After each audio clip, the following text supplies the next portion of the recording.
Welcome to Immigration Quick Take. This is Jessica Eyes with the American Immigration Lawyers Association. Immigration advocates greeted this morning with good moods as last night the Senate Judiciary Committee completed the markup process of Senate Immigration Bill S-744 ahead of their self-imposed deadline of the Memorial Day recess. Here to give us an overview of what transpired yesterday is immigration attorney and AILA Executive Director Crystal Williams. Crystal, the Senate Judiciary Committee closed the markup process with the much contended Title II. Can you tell us about it? Well, it was a great way to end the markup. They had spent a lot of time on all four titles. Title II initially looked like it was going to be the most contentious. It turned out to be much like the rest of the titles, where there were any number of amendments, but the Gang of Eight held firm and rejected really any amendment that went to the core of their bill. So even amendments that we would have loved to see in there failed. Senator Hirono's amendment that would have at least partially brought back some of the family-based categories, or at least pieces of the family-based categories, went down, even though many of the senators really, truly, and sincerely regretted that they were voting against it.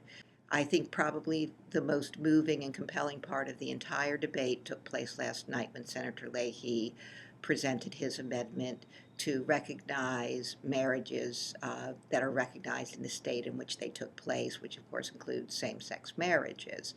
And you could tell many of the senators were truly, truly conflicted on their vote here.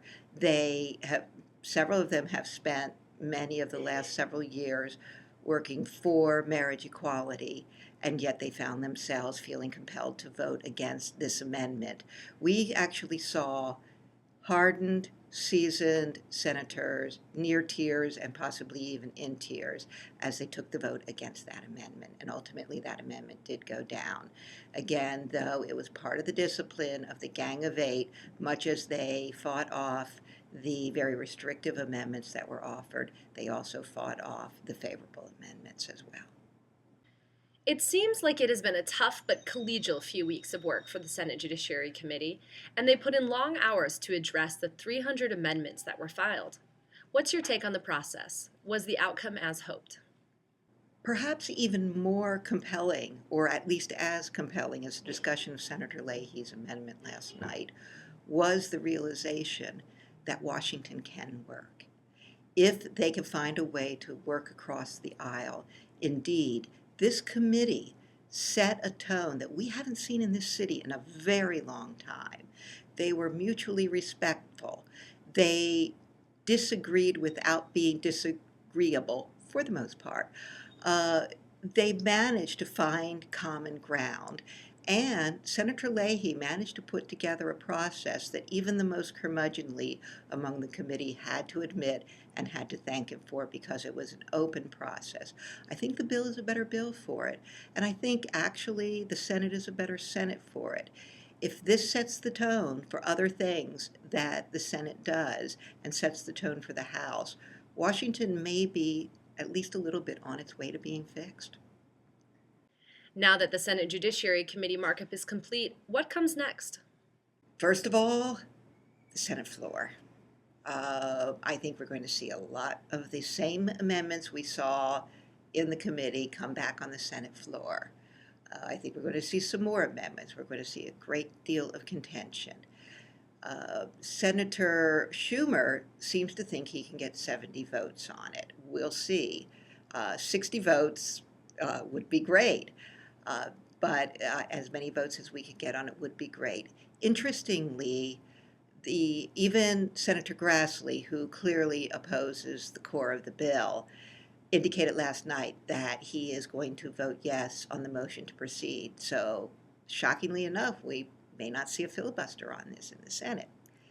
And also, even as we speak, the House is starting work.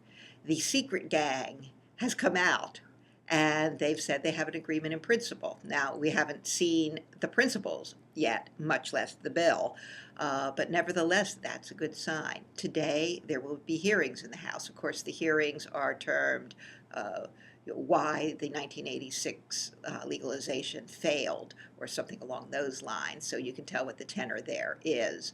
Nevertheless, they're starting work.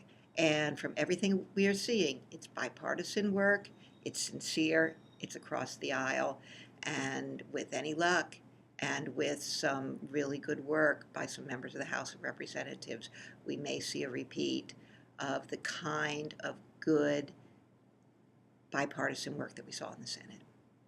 Thank you, Crystal, for joining us. For the rest of you, please stay tuned for more updates through Immigration Quick Take from the American Immigration Lawyers Association.